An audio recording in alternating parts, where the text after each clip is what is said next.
నమస్తే సార్. నమస్కారం. Sir ADHD అన్నది అసలు వ్యాధి కాదు అనేసి చాలా సందర్భాలలో మీరు కూడా చెప్పారు. కానీ ఎందుకు సార్ మళ్ళీ మరోసారి తెరపైకొచ్చి ఏడీహెచ్డీ అనంగానే పిల్లలతో పాటు తల్లిదండ్రులు కూడా బాగా భయపడిపోతున్నారు. అమ్మో! మా అబ్బాయికి ఏమైనా ఏడీహెచ్డీ ఉందా? ఆ లక్షణాలన్నీ తెలుసుకొని భయపడిపోయి వాళ్ళకేదో మెడిసిన్స్ అనేసి సైకలాజికల్‌గా ఏదైనా ప్రాబ్లమ్ అనేసి ఆ ట్రీట్మెంట్ అని బాగా ప్రెషర్ తెచ్చేస్తున్నారు. అసలు ఈ ఏడీహెచ్డీ అంటే ఏంటి సార్? ఈ మధ్య కాలంలో తెలుగు సినిమాల్లో ఒక ప్రతినాయకుడిగా అతను ఫాహిద్ నటించి ఫాజిల్ గారు. చాలా మంచి పేరు సంపాదించాడు. ఆయన మలయాళం వ్యక్తి. ఆయన ఒక మలయాళం కేరళలో ఒక స్కూల్కి వెళ్ళి రీఓపెనింగ్కి ఏదో రిహాబిలిటేషన్ సెంటర్కి వెళ్ళినప్పుడు మాటల సందర్భంగా ఒక మాట చెప్పాడు, నాకు కూడా ఈ ఏడీహెచ్డీ వ్యాధి ఉన్నది అని. అప్పుడు కదా మళ్ళీ అందరూ కూడా దాంట్లో అమ్మ ఏడీహెచ్డీ అంటే ఏడీహెచ్డీ అన్నది ఎవరో గొప్ప పేర్లు మాటకి. భారతదేశంలో కొన్ని పేర్లు విదేశాల్లో ఎప్పటి నుంచో ఉన్నది. అందరికీ తెలిసినట్టు మైక్రోసాఫ్ట్ అధినేత బిల్ గేట్స్, పెద్ద యాక్టర్ డైరెక్టర్ టింబర్లేక్, సైమోన్ బైల్స్ అని ఒక ఎవరు జిమ్నాస్ట్, ప్రపంచంలోనే గొప్ప ప్రఖ్యాతిగాంచిన. అందరికంటే ముఖ్యం మైకల్ ఫెల్ప్స్ అని, అంటే స్విమ్మర్. ఆయన ఈ స్విమ్మర్ గురించి చెప్పుకున్నట్టయితే 22 పథకాలు, ఒలింపిక్ పథకాలు 22. అంటే మరి వీళ్ళందరూ ఎప్పటి నుంచి ఉన్నదే కదా. తల్లిదండ్రుల్లో ఒక పెద్ద భయం. ఇప్పుడు కుటుంబ నియంత్రణ వచ్చి, ఇది ముఖ్యంగా అంటే పాతకాలంలో పిల్లలు నెగ్లెక్ట్ చేసేవారిని కాదండి, దయచేసి ఎవరు అది అనుకోకండి. ఆ ఒకరు ఇద్దరు బంగారం అండి. అలాంటి బాబో పాపకు ఇబ్బంది వచ్చిందనుకోండి, వాళ్ళ మనసులు కకావిక్కలం అయిపోతుంది. ఇంకా అందరి దగ్గరికి, డాక్టర్ల దగ్గరికి, వీళ్ళ దగ్గరికి వెళ్ళడం జరుగుతూ ఉంటుంది. అయితే అందరికీ నేను చెప్పాల్సింది ఏమిటంటే, మీరు అనుకున్నట్టు భయపడాల్సినటువంటి ఏదో వ్యాధి కాదు. అసలు ఈ రోజున నేను చెప్పాల్సింది ఏమిటంటే, ఏడీహెచ్డీ అంటే దాని తాలూకా పూర్తిగా మనం వివరాలు చెప్పుకుంటే attention deficit hyper activity disorder. అంటే అటెన్షన్, వాళ్ళ దృష్టి ఒక విషయం మీద కేంద్రీకరించలేరు, అది లోపం ఉంది వాళ్ళు. హైపర్ యాక్టివిటీ, అసలు వాళ్ళని పట్టుకోవడం, అసలు చూస్తూ ఉంటే వాళ్ళకి ఆ ఎనర్జీ ఆ చిన్న పిల్లలకి ఎక్కడి నుంచి వస్తుంది? కొంతమంది చూసేవాళ్ళు మీ అబ్బాయికో అమ్మాయికి ఏం పెడుతున్నారండి, ఉదయం నుంచి రాత్రి రోజు ఆ పని చేస్తూనే ఉంటారు, వెళ్తూనే ఉంటారు. Full energy levels, full energy, మామూలు కాదు. Hyper activity disorder. ఆ డిజార్డర్ అన్న మాట ఇప్పుడు తీసేయవలసిన రోజు వచ్చిందా అన్నది సైన్స్ వారు అందరూ కూడా దాన్ని చెప్తున్నారు. డిజార్డర్ అంటే ఒక వ్యాధి కింద. కానీ ఏడీహెచ్డీ అన్నది ఇప్పుడు ఏం చెప్తున్నారంటే, మెదడు లోపల ఏదో వ్యాధి లేదు. మీరు ఎంఆర్ఐ చేయండి, నార్మలే ఉంటుంది. పెట్ స్కాన్ చేయండి, నార్మలే ఉంటుంది. మరి ఏమిటది? మెదడు తాలూకు పనితనంలోనే పని తీరే వేరేగా ఉంది. మీరు ఎన్ని పరీక్షలు చేసినా అవి నార్మలే వస్తాయి. అసలుకి ఏమిటంటే ఇప్పుడు అన్ని నార్మల్ ఉండి బాబో పాప ఎందుకు బాగలేరు? అలాంటప్పుడు మనం వరి అవ్వాల్సింది లేదు కదా. అంటే ఏమిటి, ఆపరేషన్ చేయాల్సింది లేదు, స్పెషల్గా మందులు కూడా లేవు. ఇంకొక మాట చెప్పాలి, ఏడీహెచ్డీ ఉన్న వాళ్ళు మరీ లేట్ స్టేజెస్లో అయితే అసలు మందులు ఇవ్వడమే లేదు, అవసరమే లేదు మందులు. కావాల్సిందా తల్లిదండ్రులకు అవగాహన, తల్లిదండ్రులకు కొంత ఓర్పు, తన పిల్లల్ని ఎంకరేజ్ చేయడం. అదే కాకుండా ముందుగా గుర్తింపు. ఇందులో ప్రతి వ్యాధిలాగే ఎంత తొందరగా గుర్తిస్తే దాని తాలూకా ఫలితం కూడా అంత బాగుంటుంది. ఇప్పుడు అది మీరు నేర్చుకోవాలి. తల్లిదండ్రులు ఎలా గుర్తించాలి? పిల్లలకి ఎవరికైనా మాట లేటుగా వచ్చింది అనుకోండి, మా పలవాడు పెద్దవాడికి వాళ్ళగా లేటు, లేకపోతే మా చుట్టాలు కానీ కాకుండా ఒక మాట గుర్తు పెట్టుకోండి. సరిగ్గా ఆ పిల్లాడు ఒక దగ్గర ఉండడు, మహా సూపర్ యాక్టివ్, ఇంకా మాట్లాడుతూనే ఉంటాడు. మాటలు కానీ వచ్చినట్టయితే, మాటలు రాకపోతే అది వేరే విషయం. ఒక దగ్గర ఎక్కడో ముందు పిల్లల్లాగా లేడు అని తేడా ఏదో ఉంటుంది. అందరి పిల్లల్లాగా స్కూల్కి వెళ్ళారనుకోండి, ఇంకా మరి స్కూలు అదంతా దాన్ని సర్వే చేసేస్తాడు. వస్తువులు మర్చిపోతూ ఉంటారు పిల్లలు. స్కూల్కి పంపించారు మీరు, వాటర్ బాటిల్ మర్చిపోతాడు, రబ్బర్ మర్చిపోతాడు, ప్రతిసారి మర్చిపోవడమే. అసలు కొంతమంది తల్లిదండ్రులు రెడీగా పెడతారు, ఒక 10-15 మర్చిపోతున్నాడు. అక్కడ ముద్దు చేయడం జరుగుతుంది. కానీ ఎందుకు ఈ కాంబినేషన్ ఏదేందో, ఏదో కాంబినేషను, ఒకదాని మీద కుదురుగా ఉండకపోవడం, వస్తువులను పోగొట్టుకోవడం, మాట తేడా, ఇది కానీ వచ్చిందంటే తప్పకుండా దగ్గర ఉండేటువంటి చైల్డ్ సైకాట్రిస్ట్. అంటే ఇప్పుడు సైకాట్రీ అన్నది ఏదైతే మానసిక శాస్త్రవేత్త, ఒక పెద్ద, అది కూడా ఒక శాస్త్రం. చిన్నపిల్లలను వాళ్ళని చేసేటువంటి ఒక పద్ధతి సైకాట్రిస్ట్ ఉన్నారు. వాళ్ళ దగ్గర తీసుకెళ్లాల్సిన అవసరం ఉంది. ఎందుకంటే వాళ్ళు తొందరగా కానీ గుర్తించేటట్టయితే దానికి వాళ్ళు థెరపీ అని ఉంది. థెరపీ అంటే మందులు కాదు, ఇందాక చెప్పినట్టుగానే స్పీచ్ థెరపీ. అంటే ఒక మాట ఏదో చెప్పాలి, ఆ మాట వాళ్ళకి చెప్పడం అంత కొంచెం కష్టం అవుతుంది ఇనీషియల్గా. ఈ థెరపీ చేసి స్పీచ్ థెరపీ చేసేవారు 1కి 10 సార్లు చెప్తారు. చాలా ఓర్పు అవసరం. రెండోది ఆక్యుపేషనల్ థెరపీ. ప్రతి తల్లిదండ్రులు కూడా పిల్లలంటే ఒక ఐఐటీనో లేకపోతే ఒక మిట్టో లేకపోతే ఒక స్టాన్ఫర్డ్ యూనివర్సిటీనో లేకపోతే ఎయిమ్స్లోనే రావాలని అందరూ అనుకుంటూ ఉంటారు. తప్పేం లేదు. ప్రతి తల్లిదండ్రి అది హక్కది. అయితే తన పిల్లల గురించి తల్లిదండ్రి కంటే బాగా తెలిసిన వాళ్ళు ఎవరండి? అందరూ వస్తారా? అయితే అది భగవంతుడు వాళ్ళకి ఏదో సృజనాత్మకత ఇస్తారు. ఈ జబ్బు గురించి కూడా అంతే. ఏదైతే ప్రాబ్లం ఉన్న వాళ్ళకి ఏదో దాని మీద దృష్టి ఉంటుందండి. అంటే వాళ్ళు అసలు కొంతమంది అంటారు ఈ ADHD మీరు అడ్వాంటేజ్గా తీసుకోండి అంటారు. అవును సార్, నాకు కూడా అనిపిస్తుంది అలా. ఏంటి అడ్వాంటేజ్? అసలు వాళ్ళకి కానీ వస్తువు ఏదైనా ఇంకా దృష్టి వచ్చిందంటే ఇంకా దాన్నే పట్టుకుంటారు వాళ్ళు. అసలు చాలా మంది టీచర్లు మీరు కానీ ఇంటర్వ్యూ చేసినట్టయితే వాళ్ళు అంటారు ఈ పిల్లాడు ముందులో స్లో అయ్యాడు కానీ ఇప్పుడు మిగతా వాళ్ళందరికంటే నెంబర్ 1. అంటే ఒక సౌండ్సే ఉందనుకోండి, ఆ పిల్ల చెప్పాలంటే అందరికంటే ఫస్ట్ పికప్ చేస్తాడు. క్లాసులో ఫస్ట్ రాణిస్తారు వాళ్ళు. లేకపోతే ఇప్పుడు మీరు చెప్పినటువంటి ఈ గేట్స్ కానీ వీళ్ళందరూ అంత స్టేజ్కి ఎలాగ వచ్చారండి? ఇక్కడ మైకేల్ ఫెల్ప్స్ తాలూకా తల్లి తాలూకా ఆమె చేసిన పద్ధతి అందరికి స్ఫూర్తిదాయకం. దయచేసి తల్లిదండ్రులు అందరూ వినండి. ఈ అబ్బాయి ముందు నుంచి కూడా ఇలాగా ఆకతాయిగా అనిపించేవాడు. అసలు ఎవరిని కంట్రోల్ చేయడం కష్టం. ఒక దగ్గర కుదురుగా కూర్చోలేడు, వస్తువులు కోల్పోయేవాడు. వాళ్ళ టీచర్ కానీ హోంవర్క్ ఇచ్చినట్టయితే చేయడానికి అసలు నేను నిలకడే లేదు. కానీ క్లాసులో అందరికీ ఇదన్నమాట టామ్ బాయ్. ఫలానా స్టూడెంట్ వచ్చాడంటే ఇంకందరికీ అంతే వాళ్ళందరినీ ఎంగేజ్ చేసి పెడతాడు, ఎవరికి హాని చేయడు. అలాగా ఆ తల్లి గమనించింది వీడికి ఏదైనా స్పోర్ట్స్ లాంటి విషయాలు కానీ చేస్తే చదువుడు ఇది మామూలుగా MBBS లేవని ఆ తల్లి మహాతల్లి గమనించింది. గమనించి స్పోర్ట్స్ పేజ్ పేపర్లో న్యూస్ పేపర్లో స్పోర్ట్స్ పేజ్ వస్తుంది కదా, ఆ రోజు ఆ స్పోర్ట్స్ పేజ్ చదివి రోజు వినిపించేదట మైకేల్ ఫెల్ప్స్కి. అట్లాగా తనకి ఇంకా స్పోర్ట్స్ మీద ఇంట్రెస్ట్ వచ్చింది. మరి ప్రపంచంలో ప్రఖ్యాతిగాంచిన స్విమ్మర్ అయ్యాడు ఆయన. అంటే ఒలింపిక్ చరిత్రలోనే 22 మెడల్స్ సాధించిన గొప్ప వ్యక్తి. ఇప్పుడు అమెరికాకే వచ్చారనుకోండి, ఇప్పుడు ఎంత పాపులర్ విలన్ అయ్యాడండి. మీరు చెప్పిన ఫహద్ ఫాజిల్, ఇప్పుడు మళ్ళీ పుష్ప 2లో కూడా ఆయనకు మరి చాలా పాత్ర వచ్చింది. ఇప్పుడు మోస్ట్ వాంటెడ్ యాక్టర్ అయిపోయాడు.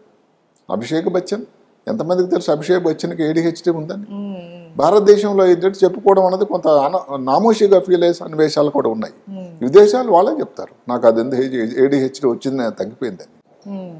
అందుకని తల్లిదండ్రులు భయపడిపోయి గాబరా పడిపోవడం కన్నా ఫస్ట్ ఈ చిన్న 3 విషయాలు గుర్తించండి.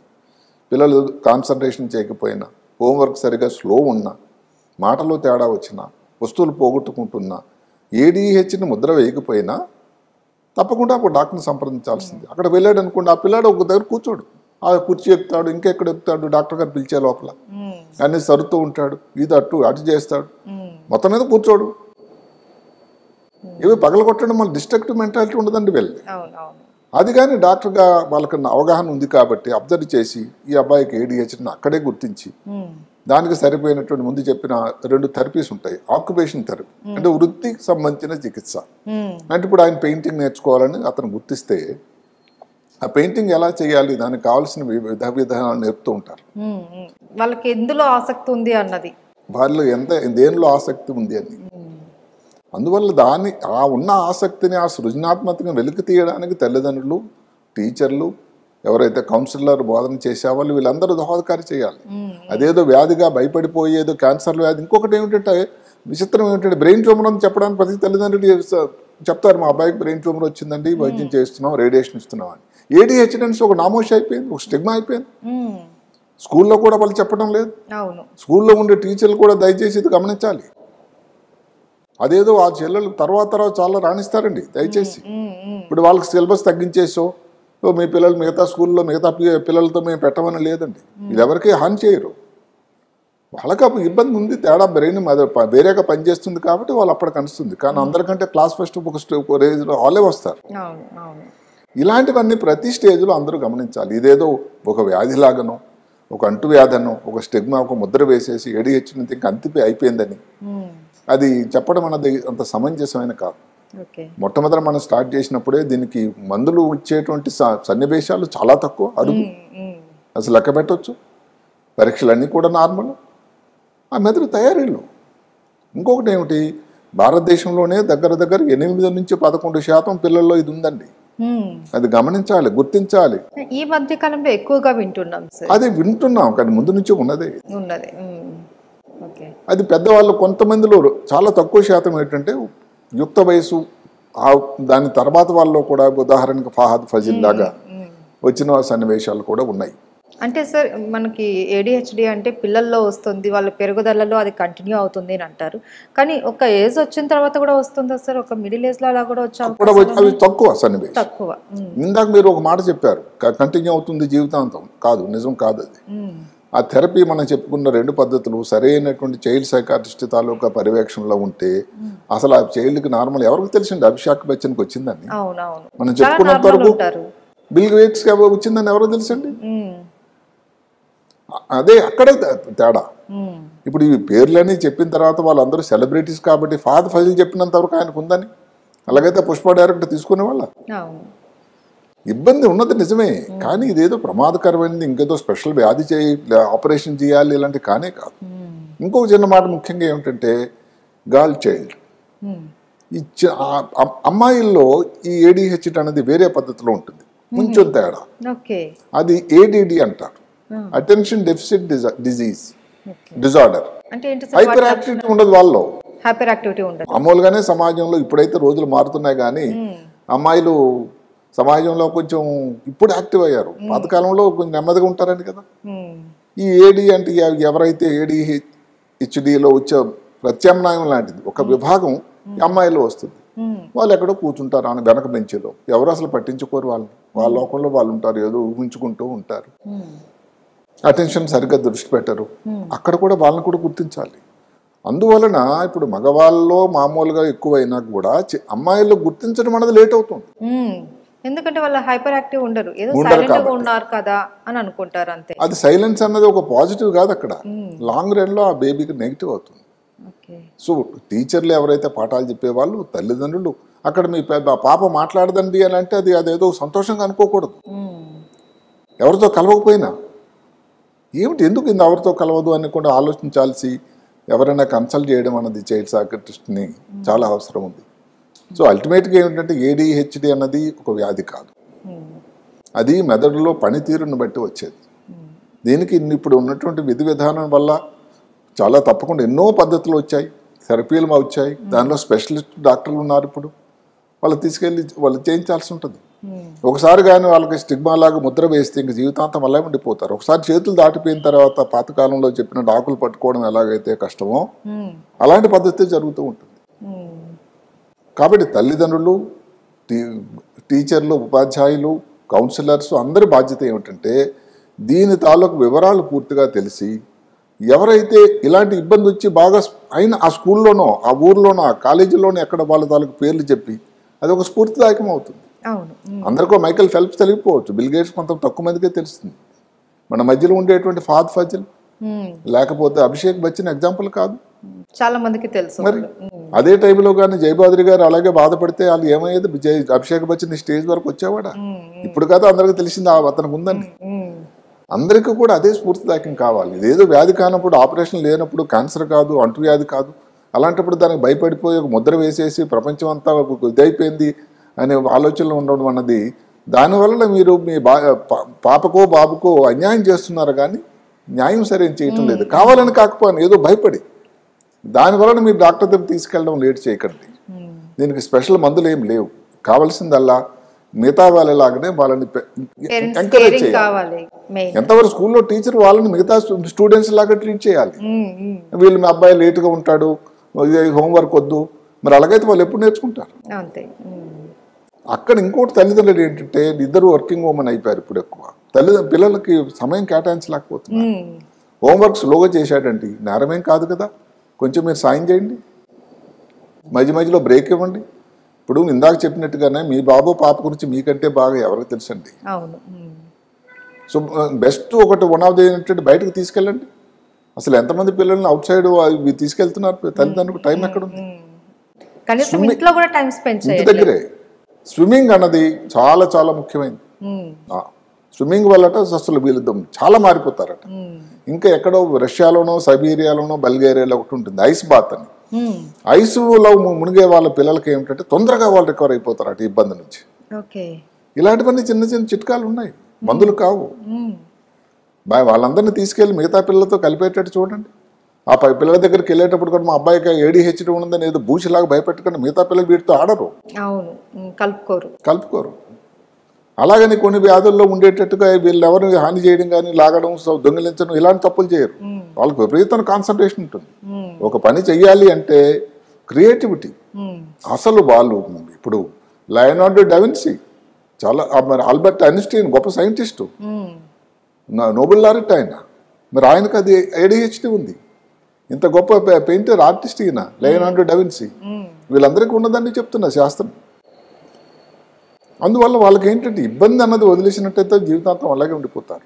వాళ్ళకున్న కాన్సన్ట్రేషను, ఎంపతి అంటారు. అంటే మిగతా వాళ్ళకి అసలు ఎంత పట్టించుకొని చూస్తారండి. పిల్లలు అసలు ఇంటికి వెళ్తే పలకరించరే, వీళ్ళు వచ్చాం చాలా కలివిడిగా. ఏదైనా పెద్ద అయిన తర్వాత కన్నా పార్టీలో వీళ్ళు లైవ్ వైర్ అంటే అందరూ కూడా ఫలానా వెంకట వచ్చాడంటే వెంకట అందరికి వచ్చాడు అనుకుని అందరికి సంతోషం ఉత్సాహంగా ఉంటుంది. సో ప్లస్ తప్పితే మైనస్ లేదండి. ఇది ఒక అడ్వాంటేజ్ ఆలోచించాలి. ఏదో స్పెషల్ క్వాలిటీ ఉన్నది అని తల్లిదండ్రులు రెసిలియన్స్. మిగతా వాళ్ళైతే ఏదో కొంత పని ప్రయత్నించి పని అవట్లం వదిలేస్తారు. వాడు వెళ్ళిపెట్టే లేదు సమస్య, ఇంకా అదే పట్టుకుంటాడు ఆయన, పట్టుకోవాలను విక్రమార్కుడు లాగా. సార్ ఒకవేళ ఈ థెరపీలు కానీ యాక్టివిటీస్ కానీ చేపించుకున్నా నార్మల్గానే తల్లిదండ్రులు కూడా పెద్దగా గుర్తించుకున్నా ఇలా ఉన్న పిల్లల్ని ADHD ఉన్న పిల్లల్ని నెగ్లెక్ట్ చేయడం వల్ల ఏమైనా కాంప్లికేషన్స్ ఉంటాయి సార్? వాళ్ళ కాంప్లికేషన్స్ అంటూ ఏం లేదు. సమాజంలో వాళ్ళు ఇంకా అదే అలాగ ఉండిపోతారు, వెలివేయబడతారు. అదొక ముద్ర పడిపోతుంది. ఏదైతే ప్రతి తల్లిదండ్రులు కోరుకున్నటువంటి ముందు భవిష్యత్తులో వాళ్ళు మెరుగవ్వాలి, మంచి భవిష్యత్తు రావాలి, మంచి పొజిషన్కి వెళ్ళాలి అనుకునేటువంటి ఒక గొప్ప ఆర్టిస్టో, ఒక పెయింటరో, లేకపోతే ఒక పెద్ద ఆర్థిక శాస్త్రవేత్త కాకుండా అయిపోతుంది వాళ్ళ తాలూకా మనుగడ. వాళ్ళకి ప్రమాదం, ప్రాణానికి ప్రమాదం కానీ, లేకపోతే ఏదో దానిలో సగంగా 40 సంవత్సరాలు జరిగిపోతారు, మరణిస్తారని ఏం లేదు. వాళ్ళకి నార్మల్ లైఫ్ వస్తుంది. అసలు అంతవరకు ఎందుకంటే చాలా మంది తెలియకుండానే నార్మల్ అయిపోతారు. వాళ్ళు ఏం థెరపీలు ఇచ్చారు? గ్రామాల్లో ఉండేటువంటి వాళ్ళకి ఏంటి సింపుల్ అండి. అసలు తల్లిదండ్రులు పెద్దవాళ్ళు వస్తారు, మీ అబ్బాయి ఏంటంటే ఒక దగ్గర కుదురుగా కూర్చోడు, అది క్లూ అండి. ఏమిటి ఎందుకు ఇంత కుదురు కూర్చోడు, తిరుగుతూనే ఉంటాడు, అలరి కాదు అక్కడ, ఇంకా అది పని ఏదో చేస్తూ ఉంటాడు, ఆయన పనిలో ఆయన ఉంటాడు. కొంతమంది పిల్లలు మా హాస్పిటల్ లోపల రాగానే కుర్చీ తిప్పుతూ ఉంటాడు, అంతే ఆగడం. అది కానీ మనం ఏమైనా మందులేస్తే ఇంకో చైర్లో కూర్చుంటాడు, వాళ్ళ అమ్మని ఏదో వాటర్ అడుగుతాడు. అంటే అసలు ఈ కీప్స్ ఎవ్రీబడి యాక్టివ్. ఆయన యాక్టివ్ అంతే. ఆ కలర్ పెన్స్ కావాలంటే నాకు ఆ కలర్ పెన్స్ కావాలి. మరి అది ఆ తర్వాత అడ్వాంటేజ్ అవుతుంది కదా. వాళ్ళకున్న కాన్సన్ట్రేషన్ వస్తువులు తర్వాత తొందరగా నేర్చుకుంటారట. ఆ ఇనీషియల్ ఫేజ్ గా అయిపోతే మిగతా వాళ్ళు అందరికంటే షార్ప్ ఉంటారు. అది అర్థం చేయాలి. అంత గొప్ప ఎబిలిటీ ముందు జీవితంలో ఉండేటువంటి పిల్లల్ని మీరేదో భయపడి అమ్మో అనుకోనేది ఏదో లేనిపోని భయపడిపోయి వాళ్ళని పెరగకుండా ఉండడం ఎంత అభినందనీయం ఆలోచించండి. నిజంగా శోచనీయం అది.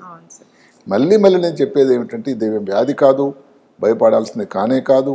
మీరు మీ పిల్లల్ని ఎంకరేజ్ చేసి అవసరమైతే ఎవరన్నటువంటి చైల్డ్ సైకాట్రిస్ట్ దగ్గరకు వెళ్ళి వారిని పెరుగుదలకు మీరు దోహదకారం కండి.